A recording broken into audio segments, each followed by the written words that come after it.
Hi, everybody. I hope you're all doing amazing and having an amazing Tuesday, no matter where you are in the world right now. Welcome to Salon Marketing Live. I'm Stephanie Mitchell, and I'm so excited today because we have a super special guest, severely nice person. Like, I've been talking to LeeAnn, and I'm like, wow, this lady is amazing.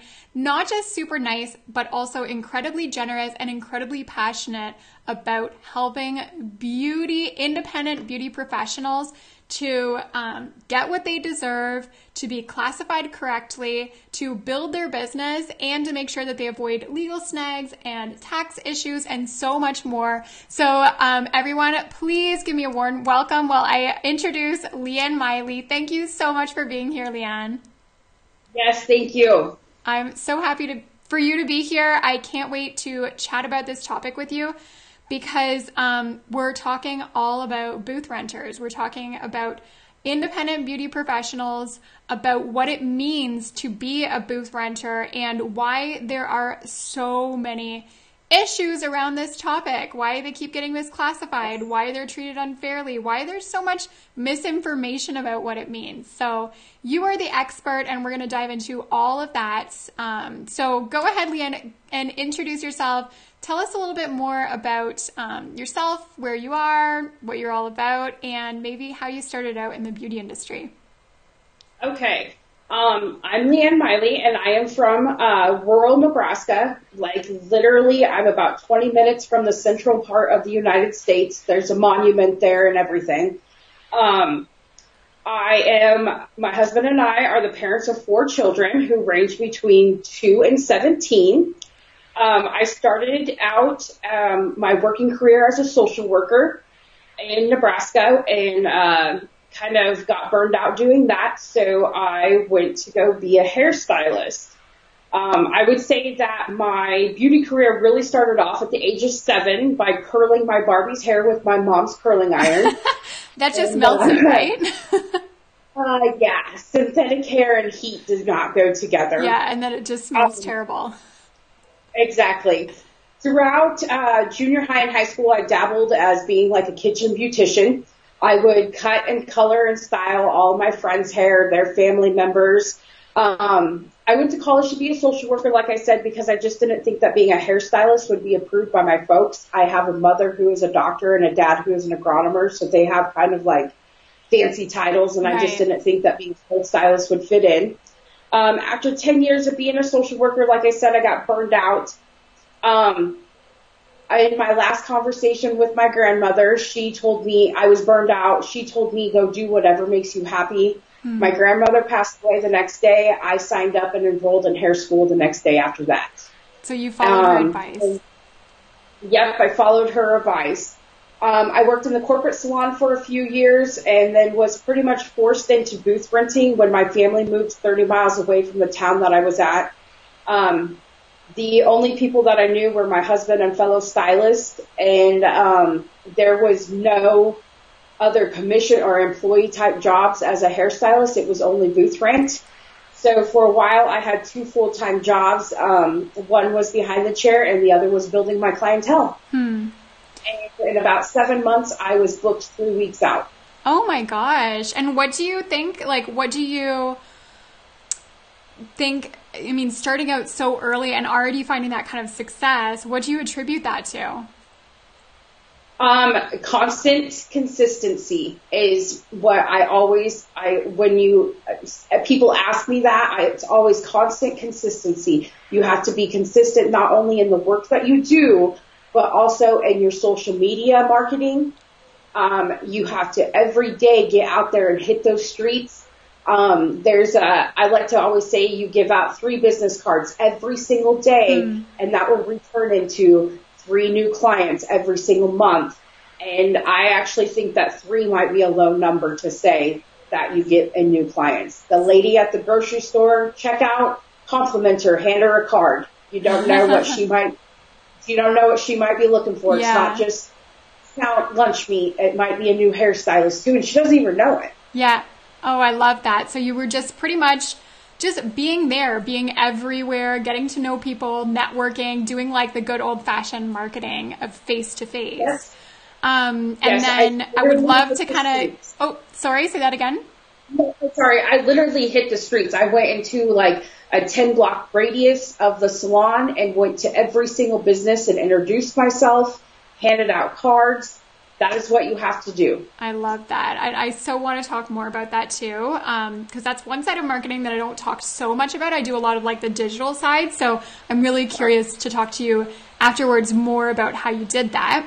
In your first years, it looks like you found success in terms of building your clientele, but maybe you can tell us more about some of the issues that you maybe faced as a booth renter that eventually spurred you to do what you're doing today. Well, what ended up happening is that I was in a booth rent situation. This was the first time that I was a booth renter. I was being treated like an employee, and for some reason I just didn't think that was right. I got in trouble for not attending a mandatory meeting, and so that's kind of how it started. I literally was feeding my infant son one night at midnight.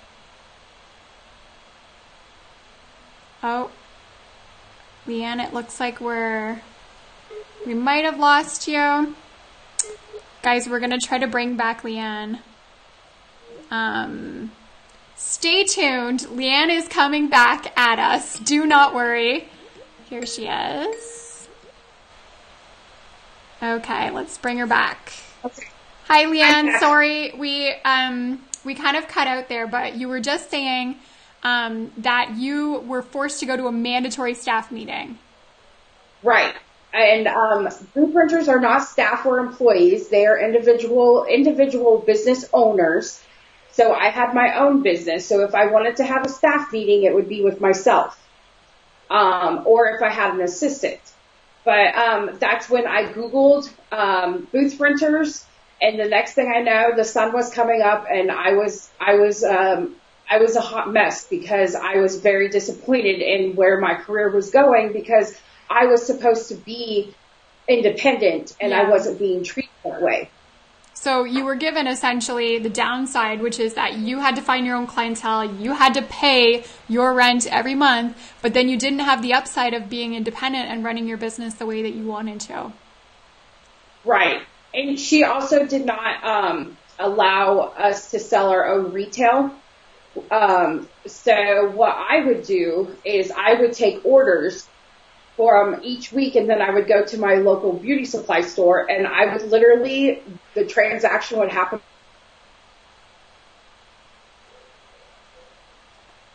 Oh no, it looks like the internet, LeeAnn's internet just cut out. I'm sorry guys. Let's see if we can get this fixed.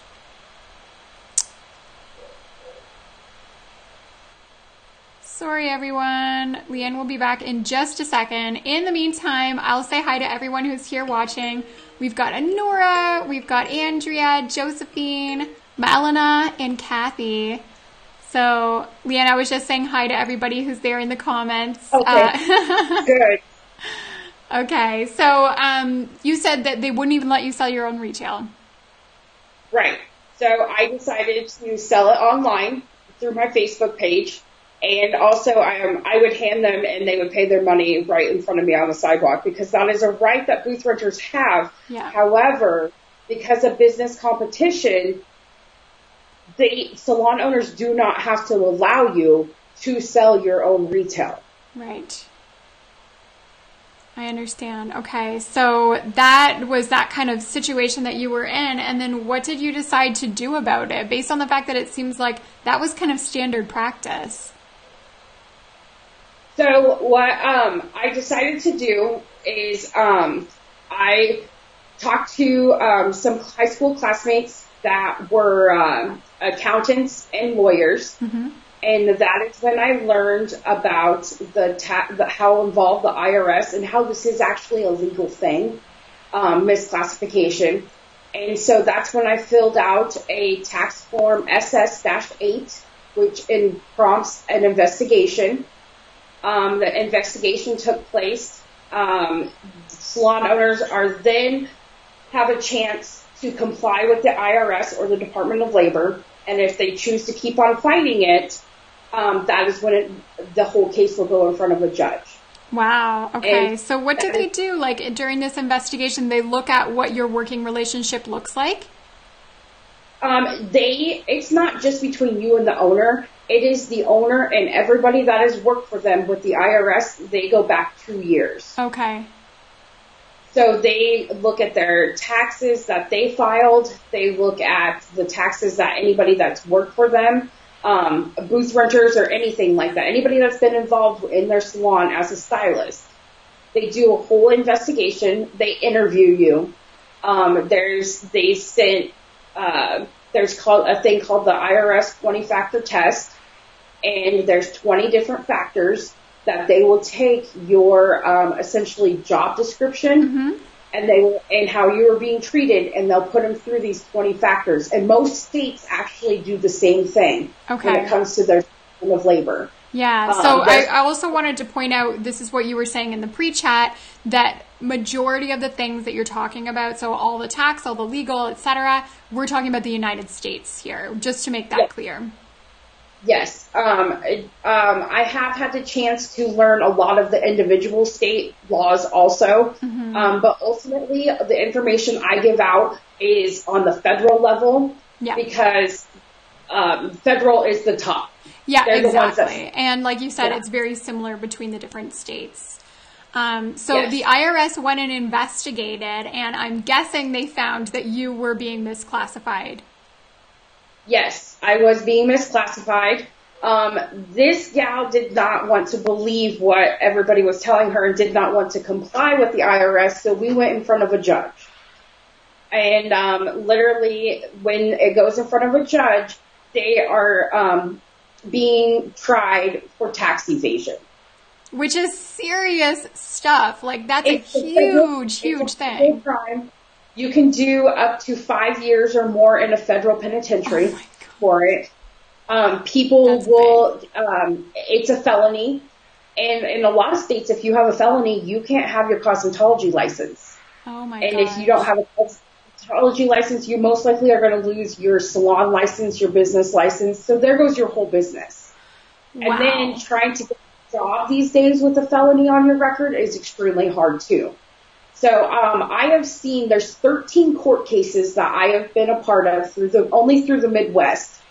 I have seen people lose everything from cars to houses. Oh my gosh. And do you think, like, I kind of wanted to ask you this later on, but do you think that the majority of the people who end up going to court, getting tried, being found guilty, owing the government a ton of money, do you think that the majority of people who do that, like, do you think it's ignorance, like they really don't know, or do you think that they do know better and they're just trying to get away with it?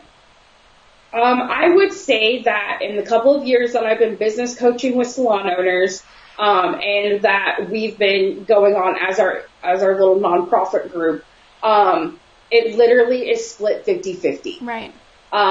Here's what I see. This is what I hear most of. I've been a stylist for 27 years, and this is how it's always been done. That's the excuse that they like to use. Yeah. My cousin, my grandma, my aunt did it this way and has owned a salon for years. And my favorite is my husband is an attorney or a CPA, and he says I'm just fine. Yeah, it's always so easy to blame someone else, right? Or just put the responsibility on someone else.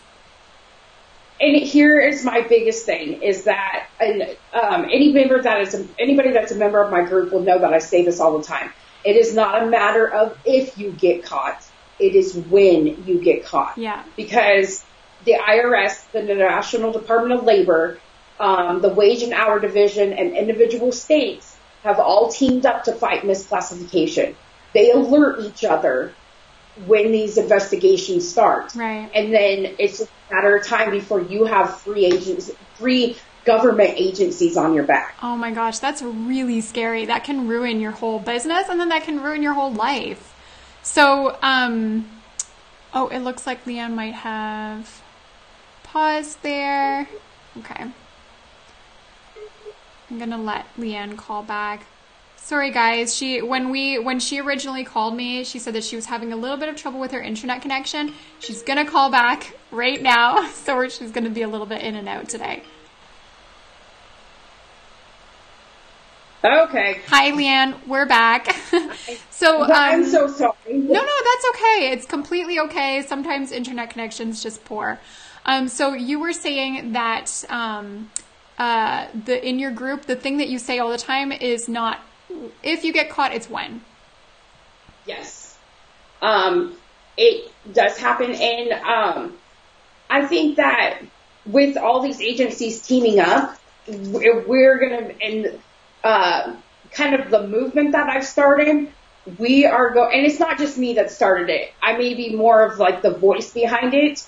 There are other people out there that do what I do. I think that because I'm a loud person and boisterous about it, that this is going to it's going to keep blowing up. I'm adding over 200 members to my group a month. I know, it's insane. So guys, LeeAnn hasn't told you that much about what she does now. We haven't gotten to that part yet. But if you're on Facebook, search the Sovereign Stylist and you will find her Facebook group where you can be a part of it. Any questions that you have when it comes to legal, tax, booth rental, commission, like anything like that, LeeAnn is your girl. She knows all about it. So before we get to the part about what you're doing today, LeeAnn, can you tell us how it ended up with your employer, which was actually supposed to be your landlord? How did that end up? So we ended up in court. She got a very lenient sentencing. She didn't have to do like the federal time or anything like that. She has to pay back taxes. She's supposed to pay back pay to myself. She's supposed to pay the taxes that I paid. Right. But the thing of it is that happens is that it's a matter of who's going to enforce that. Who's going to enforce her to have to pay. Yeah. So that's where we're at right now. She has a certain amount of time, and she has, I can't remember I think it was 36 months she has to pay. Okay. So that's where I'm at right now, is just in this waiting game. I did not do this for the money part. No, of course. I did this. I did this because I wanted to be independent. I wanted to be a business owner. Yeah, I completely understand. So I'm glad that you told us that story. I'm sure it's something that a lot of people are familiar with. So tell us about what you do today, LeeAnn. What do you spend your time doing? And I was going to say your business, but it's more than that.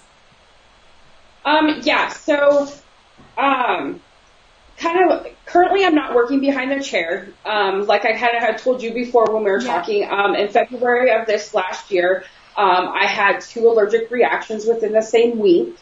I have been to 7 different doctors, ranging from a dermatologist to autoimmune specialist. They have all told me that if I remained in the salon, I would eventually shut my body down. Oh my gosh, because you were allergic to all the products that you were using, correct? Yes, correct. So I had to let my 2 assistants go, and now my salon is running amazing with 9 booth renters. They're all veteran booth renters, and I can't even go in there to collect rent. Oh my gosh. Because it's a very old building and it's been a salon for over 50 years. So the buildup of the chemicals in just even the walls and everything. Yeah, so you can't even breathe in the chemicals. Yeah. Or my stylists are awesome. We're like an independent family. Everybody's their own little business. I always explain it like a mall, a shopping mall. We're a shopping mall. We're all one business, but we all have our individual little businesses going on. That's so cool. So you own the salon and you have 9 booth renters there. And then what about the other part of what you do where you're helping independent beauty pros? So since I can't even enter my salon, I have dedicated 100% of my time to the Sovereign Stylist. I help stylists and owners with various things from business coaching to reporting misclassification, to helping them with allegations and from the IRS and the Department of Labor. I don't just help report the stylist report. I help the salon owners too who are being reported. Right. And giving them a chance to coach them, because the IRS does give you a chance to change your ways. before you go to the judge and get slapped with all of the as long as you're not being like hard-headed about it, as long as you're not saying like what all those others that said, no, we've always done it this way. This is just how we do it. This is how my mom did it. Yep. So I help on both ends. Daily, pretty much every day I have a topic in our Facebook group that we educate on. We post articles, YouTube videos and stuff like that on that topic. And then I have probably average about a dozen messages or different stylists or Okay. Looks like we lost LeeAnn. So I'm just going to let her call back. In the meantime, I see your questions. Hi, Sarah. Hi, Riva. I see your question there. Sarah says, I have lived this. What is the name of the form to file? I will ask LeeAnn that. Thank you for your question. Okay. Okay.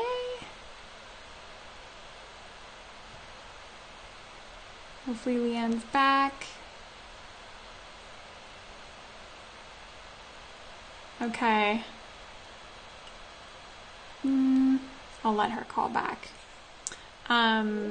So guys, while I'm waiting for LeeAnn to call back, search the Sovereign Stylist on Facebook, find her Facebook group and join it because she gives so much wisdom there. Hi, LeeAnn. We're back. Do not worry about it. Like I said, internet connection, nothing you can do about it. So, we are back, and you were saying that you exchange messages and you give them advice and coaching on what they should do for both the booth renters and for the salon owners as well. Another thing that I do is I have developed a interview and worksheet process where I send people who are questioning if they're being misclassified or being treated right. A lot of them are commissioned stylists, actually, who have been told that they are independent but are being treated as employees, right. Kind of like my situation. I send them a list of about 30 interview questions, and then I have developed a worksheet that I run all those answers through, and it's actually the IRS 20-factor test.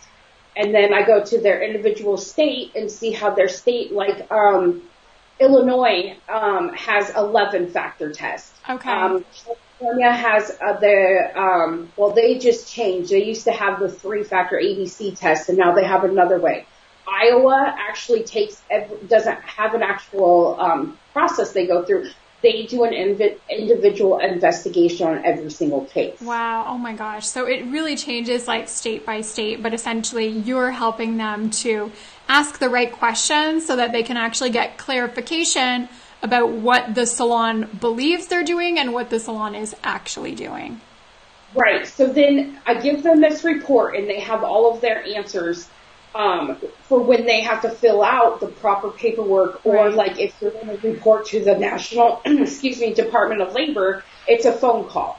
So you have all of your information right in front of you as to what you want to make sure it gets covered mm-hmm. and doesn't get missed, because it's a lot to remember. Yeah. And your emotions involved too. This is your passion, so there's emotion involved.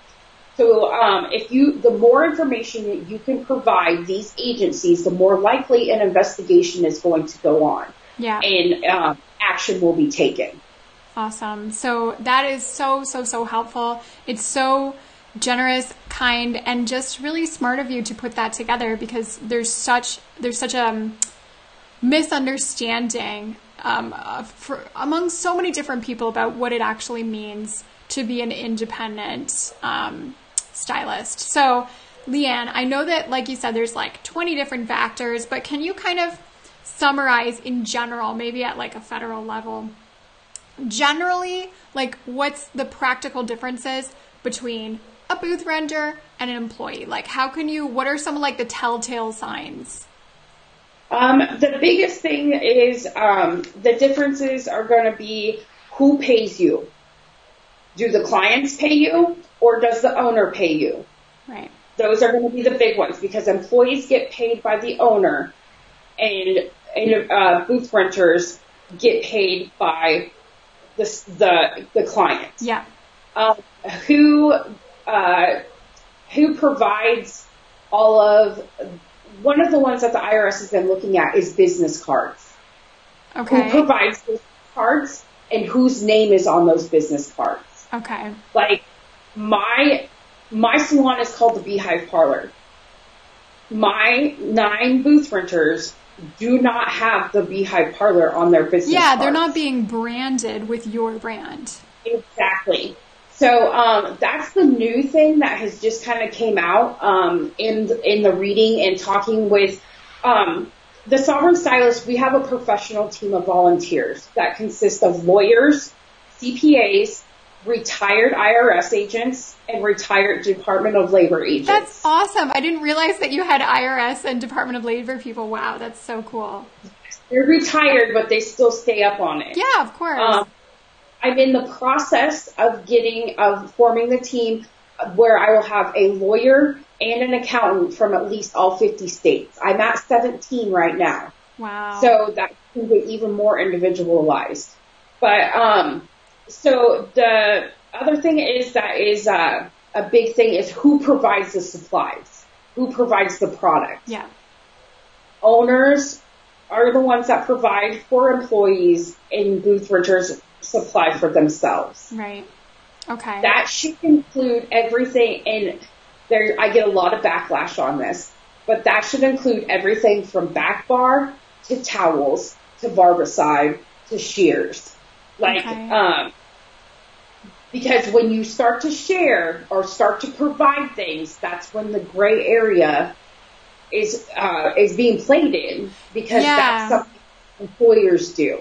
So I'm kind of a hardcore by the rule type of. Yeah, that was going to be my question. Is like, if sometimes acting like an employee, even though you're independent, sometimes it might benefit you if you get to like share products or like take advantage of some of the things that the salon offers, or even just like client getting or that kind of thing. So I can understand sometimes that there's also the temptation to kind of play in that gray area too.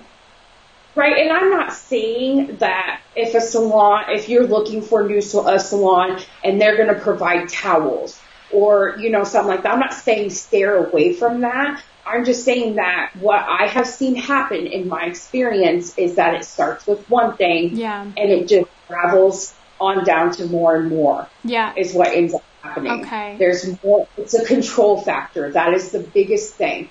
Who has control over your behavior and your finances. That is what the IRS looks at. Okay. They have their 20-factor test, but the 3 factors that they majorly look at is the type of relationship you have. They look at and that would be looking at your lease or your contract. A big thing about that is that it only takes one illegal or false clause in a lease to void the entire lease. I have seen leases thrown out of court by judges just because it had a dress code in it. Wow. So is that, in that case, it's harmful for both parties then in that case?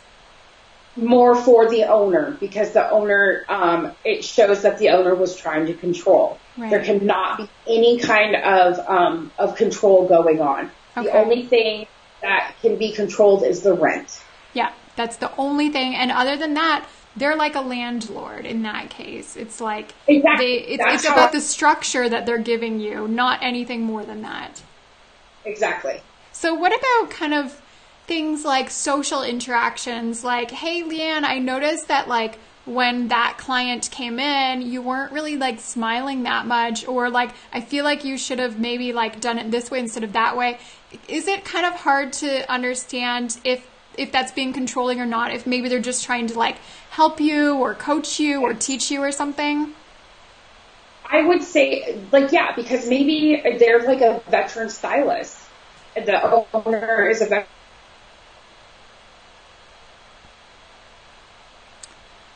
Okay.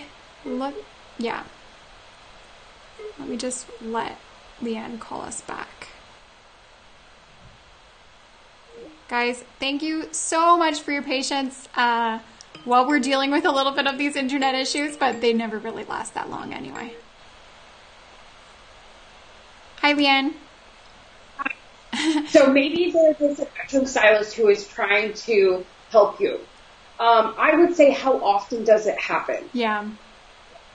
Something that is regularly happening, or if it gets to be more like, this is how I want you to do this. Mm-hmm.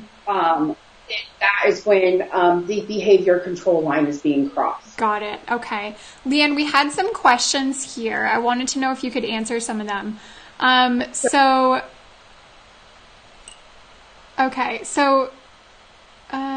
Sarah wanted to know, what was the name of the form that you have to file? I think you might have mentioned a few of them, but could you just review what were some of the forms? The form that you file if you feel that you are being misclassified with the IRS is the SS-8. SS-8, if you feel like you've been misclassified, and then that kind of opens an investigation. Yes, and I can help. That is one of the things that I do in the group, is that if you message me, or if you're in the group, I can help you fill that form out, because there's a lot of things that you need to send with that form. Like if they sent you, if they gave you a tax form 1099 miscellaneous, mm-hmm. or if they give you paycheck stubs, or your business card, like I said, has the salon name on it. These are things you have to send in with that form, because like I said, the more information you give, the more likely you are to prompt an investigation. Right. Okay. Got it. Thank you. And then Jennifer says, can you explain the control the employer can have as a 1099 pay? Okay, so this is where the biggest misconception in this whole thing, in all of the salon world, is the 1099. There is, commission stylists are employees. There is no such thing as a 1099 employee or being paid by a 1099. Because when you are in a booth renter, you are paid by the client, not by the owner. Mm-hmm. The owner has to be able to fill out on that 1099 how much money they paid you. They don't pay you, so there's no reason for the 1099. If you're a booth renter. If you are a booth renter, you should not be receiving a tax form 1099 miscellaneous from the salon owner. Okay. You, in turn, should be giving the salon owner one for rent that you pay over $600 a year, because they have to claim that income with the IRS. Yeah. Okay. So you actually are the one that has to give the 1099 to them. Yes, and there's actually an IRS, and I can't think of what the publication's name is. I'll post it again in my group, and I can send it to you too, Stephanie, mm-hmm. that comes from the IRS that states exactly what I just said. Okay. That booth renters do not receive a tax form 1099 miscellaneous, that they in turn give it to the owner so they can claim the rent that you paid them. Yeah, okay. Awesome. Thank you for clearing that up. And Riva says, wow, this is great information. I definitely needed to hear this as an owner. So she brings up a really good point. One of my lights just died, but it doesn't matter. She brings up a really good point of, as a salon owner, what are some of the things that you recommend that they do if they feel like, oh my gosh, I didn't really realize that this was such a big deal. I didn't realize, first of all, that it was illegal. Second of all, I didn't even realize what were the consequences and how the consequence could be so big. So when you talk to a salon owner and they come to you and they're like, LeeAnn, I seriously need your help. What are some of the big things that you help them with, and the things that you wish that more salon owners knew? Okay, so there is this publication that I just talked about that the IRS put out that is about salons. It's about cosmetology and barbering. And on the front page of this publication even says cosmetology and barbering. I wish that was mandatory reading for everybody. In order to get your license, you have to read this. Yeah. Because it breaks down everything. And it's a 7-page, maybe 6 pages of information, and it breaks it down into terms that you can understand, not the fancy IRS government terms. Yeah, exactly. It breaks it down so you can understand it, and that is the key right there, is that information. And I'll get this so that we can post it all over so that people can see, because it comes from a credible source. The IRS. Yeah. Is a credible source. They're the governing agency. Yeah. Okay, so that's the publication. We will post it in the links, in the comments. I'll get LeeAnn to share the link so we can post in the comments. And if you own a salon and you're thinking like, wow, I need to get my act together, or this is stuff that I need to know if I'm going to be renting out chairs, then definitely click the link and read it. Riva says, yes, because you definitely come into this business blind. So a lot of people just don't know. No, that is very true. And like I said before, you not only come in blind, but you also want to go back, well, this worked for so-and-so. Karen down the street, her salon runs like this. It's working for her, so this must be how you do it. Well, that's true, but think of how many laws have changed over 20 years. These laws change all the time. And the other thing is that it is these agencies teaming up, we're going to see a lot, and I've seen it over, in the last 5 years, just how many more investigations there are. There's 13 huge court cases just through the Midwest. Wow. And those are like the big ones that have like gone up a level, and there's a lot of attention on them, I guess. Yes, I currently have 46 stylists that are in the investigation process. Wow. And that is the investigation process. They have 30 days. The IRS has 30 days to complete just that initial investigation process and present their findings to the owner. So about every 30 days, I have about 50 stylists that we start this process all over again. Oh my gosh. So this is something that's very, very common. It is becoming, yes, it is. It's ridiculous. It's almost sickening. Some days I get, there's sometimes that I have to take a step back from it for a few days. And I have an awesome team of moderators, that also help out with this stuff. So I have to take a step back some days because I get emotionally involved with everybody. I want that win for you. I want you to be that business owner and successful. Yeah. So, that's kind of, for my own sanity, I have to kind of step back because I get too involved, and next thing you know, I'll be driving to California to help Karen, get her salon up to shape. Oh my gosh. Yeah. I bet sometimes you just want to pull out your hair. It's like, how is it this hard to do it right? Yeah.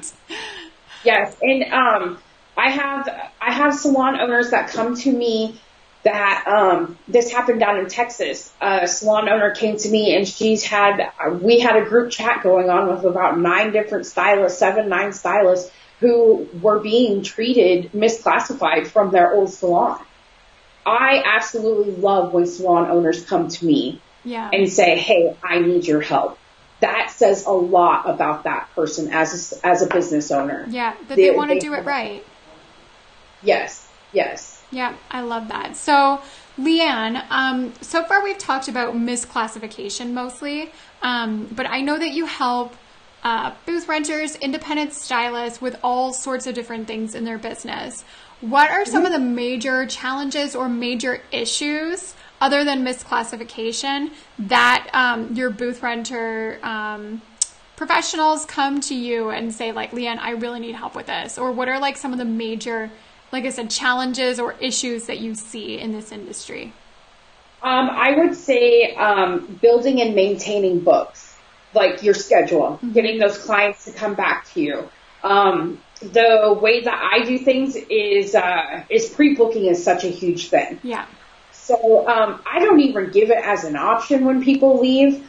When they're getting ready to leave and they're paying me, I'm looking at my schedule and I'm saying, okay, so we'll see you back here in 6 weeks. That is blah, blah, blah date, and I have blah, blah, blah times open. Yeah. It's not even an option to maintain that color or to maintain that cut. it's not even an option. This is what we're doing. And you do it like it's not even an option to them. And they're just like, okay, so I'll take the 2:00 on Wednesday. Yeah. And like I said before too, it's the constant consistency. You have to keep, your colors good. You've got to keep posting pictures. You have to keep your name out there. You have to it's always, it's another full-time job when you are an independent stylist, because you're doing all of that yourself for yourself. Yeah.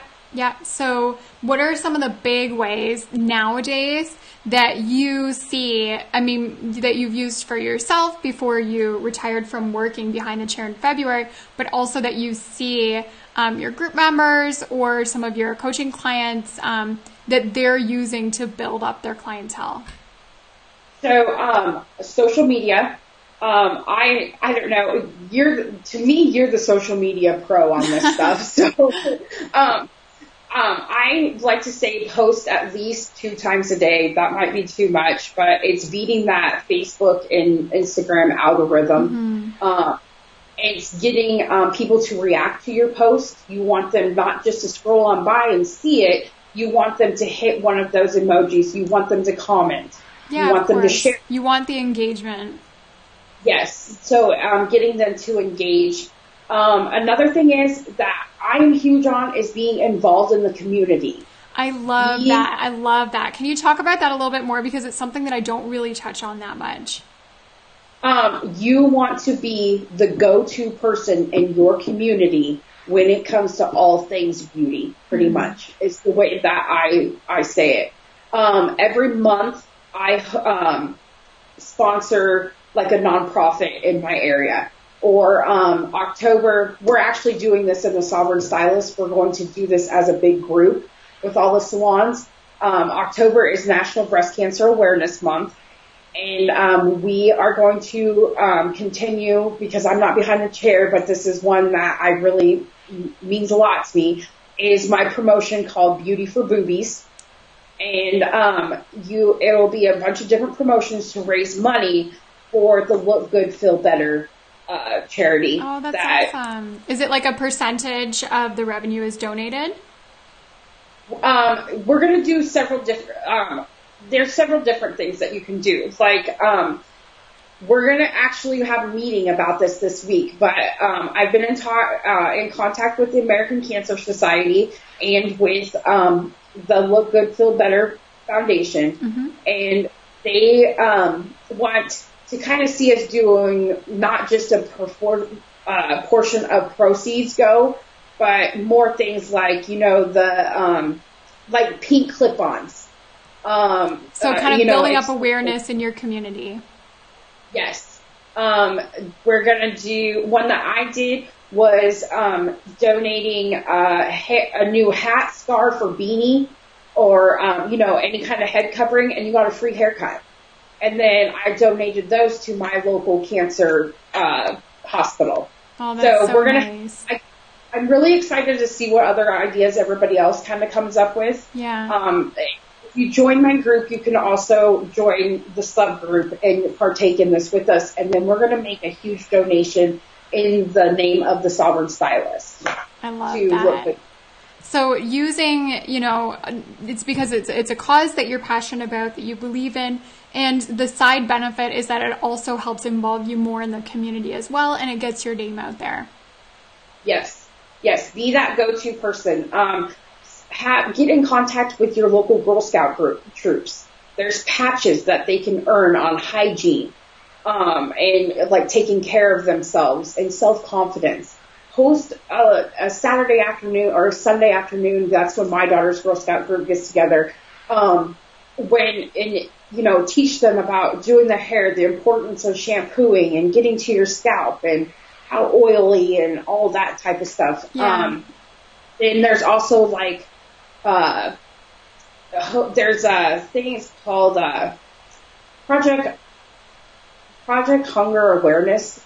And Project Homeless Connect is what it's called. And it's a national organization, and they go into cities and they hold, like where stylists get together and they give out free haircuts to the homeless. Nice. That's so beautiful. These are ways to not only make yourself feel better, make other people feel better, and to really get your name out there. Yeah. Oh, that's so great. So, I mean, I can totally see that. You seem like, you're such a genuine, generous, just amazing person. So I can definitely see how you have kind of become that person for your community, and then also helping other independent business owners, the 9 booth renters that you have, to build up their own businesses through your own brand as well. And what we're doing right now is we're in the process of creating, becoming an official IRS nonprofit group with the Sovereign Stylist.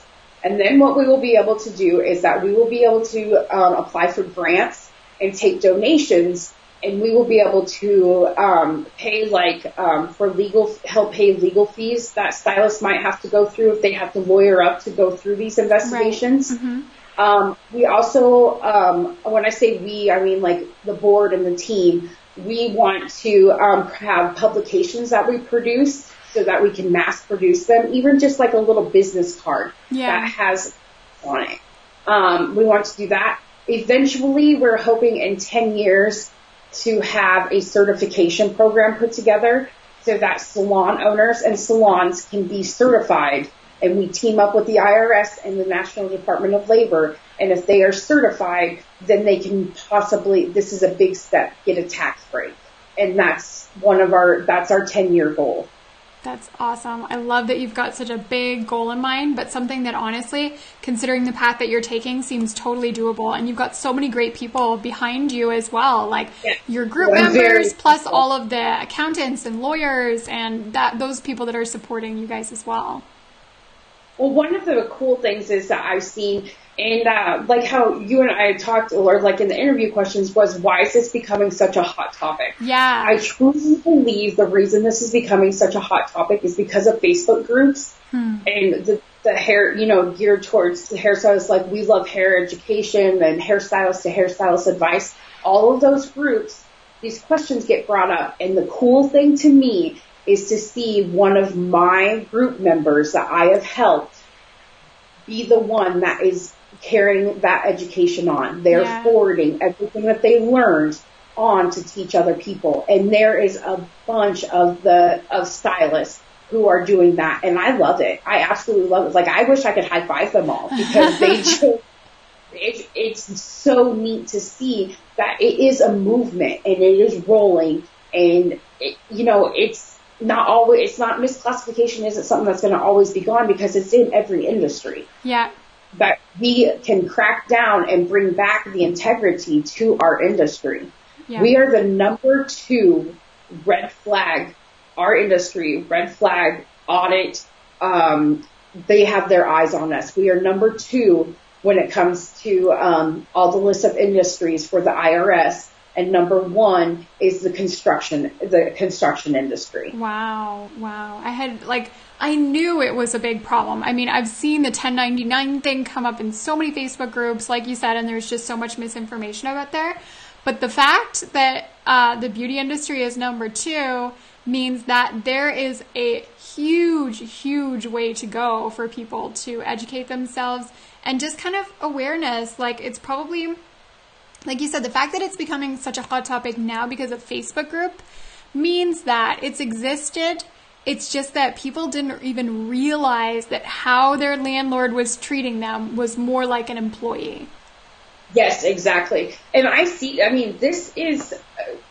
call it a movement all the time because that is what is happening. It is becoming, people are starting to find out about it, realize that they're being treated wrong. We're educating them on what they can do if they are being treated wrong, walking through with them how to present this information to their landlord, the salon owner, what to do with backlash. I really feel like I use my social work degree just as much as I use my hairstyling, certificate. Yeah. It is really becoming something. And I'm glad to see it because hairstylists deserve to be treated legally and ethically. Yeah, Yes, and you are like one of the big movers and shakers behind this movement. I love it so much. I think that this is a great place to end our conversation. But guys, if while you're watching this as a replay, if something comes into your mind like, oh, what about this? How does this work? Am I being misclassified? That kind of thing. Or if you have any questions at all, comment in this video. LeeAnn's going to get back to you. Comment back, answer any of your questions.